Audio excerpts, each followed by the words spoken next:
Alright, अगला सवाल कहता है let the angle between two non zero vectors A and B, आपके दो वेक्टर हैं ए एंड बी, उनके बीच का एंगल 120 है and it's resultant be C vector. तो आपका जो रिजल्टेंट है वो आपका सी वेक्टर हुआ। अब अपने चार ऑप्शन है, सी का जो मैग्नीट्यूड है must be equal to A minus B, C must be less than A minus B, C must be greater than A minus B और सी में be equal to A minus B. Now इस scenario को अगर हम analytically analyse करेंगे तो अगर दो वेक्टर है उनके बीच में एंगल आपका 120 डिग्री है तो उनका जो रिजल्टेंट आएगा सी विच इज़ आपका ए प्लस बी वेक्टर। जब आप करेंगे तो सी का मैग्नीट्यूड आप लिखेंगे this will be equal to under root of A square plus B square plus 2ab cos of 120 degree, ये आपका सी वेक्टर होएगा। ना हमें ये बात पता है सेकंड क्वाड्रेंट में आपका कॉस नेगेटिव होता है तो कॉस 120 की वैल्यू होगी -1/2, यानी कि आपका सी वेक्टर जो उसकी वैल्यू हो जाएगी आपकी ए स्क्वायर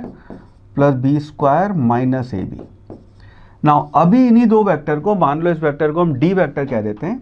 सो अपना जो डी वेक्टर होएगा उसको कह देते हैं हम let's say D vector is equal to A minus B vector.